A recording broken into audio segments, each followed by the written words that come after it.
A very good morning.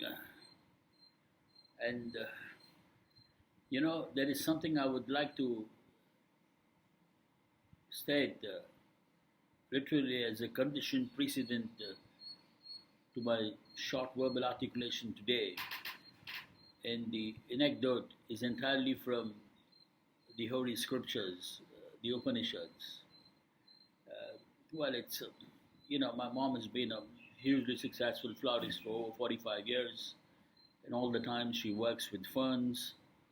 And the fact of the matter remains that if you sow the seeds today, in no time at all, the ferns appear and they can be used as well for making aesthetic arrangements, so on and so forth. In sharp contradistinction,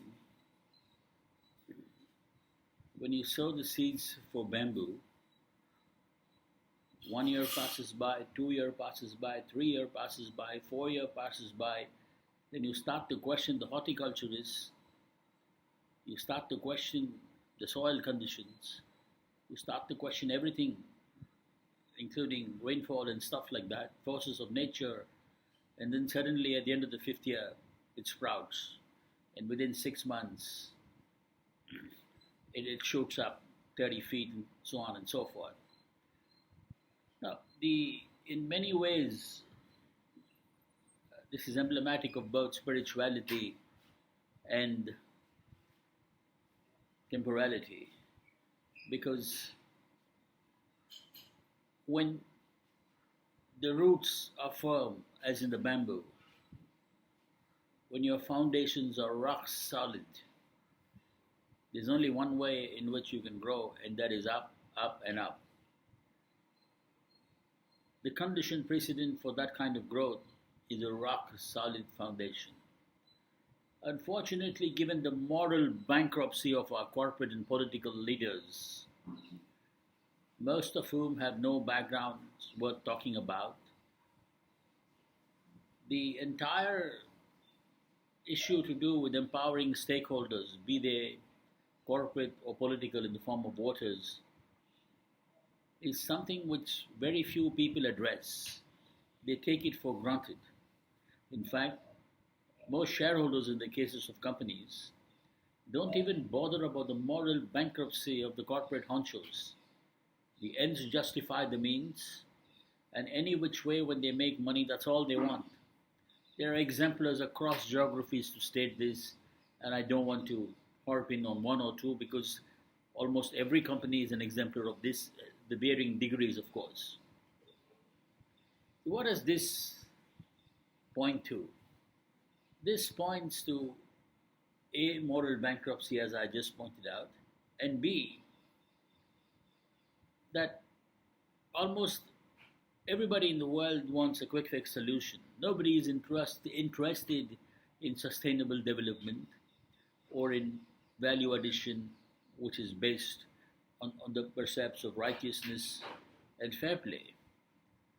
Now, what is the solution? The solution is simple. We need to get back to a mass movement where people are made to return to the basics so that issues like honesty and integrity, fair play and equitableness are all part of the game. Unfortunately, today it is ruled by surreptitiousness, sleazy deals, and amidst this farrago of misrepresentation and fraud, conmen, absolute conmen, are masquerading as corporate honchos and politicians. Now, as an indicative archetype, as far as corporations go, I use this interchangeably, corporate governance and political governance, because in the next 5 years, if you were to look at the top 10 nations, you'll have 5 companies there because their top line would be more than the GDPs of most nations. And vice versa. If you look at 10 top corporations, at least 5 nations will be there because their GDP would be better than some of the biggest corporations in the world. So political governance and corporate governance are like the face and the obverse of a coin. One can't be seen in isolation of the other. Having said that, what is the solution? As an indicative archetype, if you were to look at the corporate governance verticals, the solution is in having enlightened boards. Boards which lead from the front, which put their foot down for adharma or any unrighteous act. For adharma anywhere is dharma nowhere. In other words, unrighteous ways anywhere is simply righteousness nowhere. It all percolates, and pervades every nook and corner eventually. So is to get to enlightened boards. Perhaps over the near to medium term, there could be confusion, there could be a lot of calumny, there could be a lot of contumacy as well, but eventually the stakeholders will come to know that the corporation is a no-nonsense corporation, and rules and regulations define their existence. So this is where we have to go, and edge them generous in the political governance vertical. So the leaders of some of the biggest political parties in the world refrain from doing adharmic acts or unrighteous acts. Eventually the rank and file would fall in line. So in effect, there are very, very simple solutions. Enlightened boards lead to empowering the stakeholders.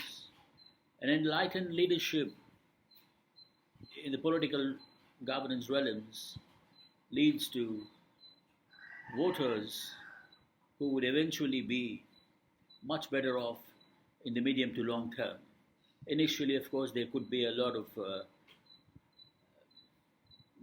confusion and contumacy, but eventually it will work out so that eventually what will happen is when corporate governance and political governance are tuned to enlightenment, what happens is that the factors of production, land, labor, capital, and entrepreneurial ability will be used to their opposite levels, and therefore much of the scheming which happens today and the degradation will not be witnessed. This scheming and degradation is actually leading to intergenerational inequity, and 50 years from now, the world could be a very different place if this kind of scheming goes on.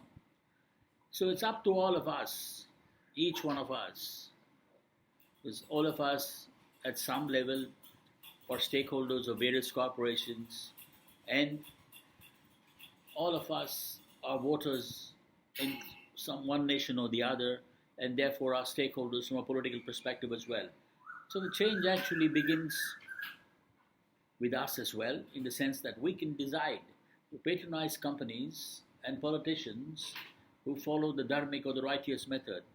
And when the leadership of both the corporate and political governance verticals also get to imbibe this and make it as a part of the DNA of the political and corporate governance systems of those respective nations and respective corporations and nations, we will soon have an egalitarian world order. And what does an egalitarian world order mean? It means three things. It means optimal utilization of factors of production across geographies. It means sustainable development, without a doubt. And finally, it leads to a world order which will be defined by multipolarity. Unfortunately, at this present time, we have a few nations and corporations which are first among equals, and therein lies the whole problem. So there you go, the bottom line being that we need to have enlightened boards, we need to empower the stakeholders at the macro level, and at the individual level, we need to be the change we want to see. We have to patronize corporations, and we have to patronize politicians who follow dharmic and righteous methods. When this is done, we will move very fast to an egalitarian world order, and where a man will be known by the content of his character and nothing else, by his meritocracy. And when we move to a meritocracy-based system, we are in effect ensuring that human capital dimensions would be given their due regard. Unfortunately, in today's world, some of the most brilliant of minds have fallen by the wayside, and very mediocre minds are ruling. This would change as well.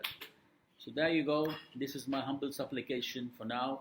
I think that we need to move to an egalitarian world order in terms of both corporate and political governance. Thank you so very much. Take care.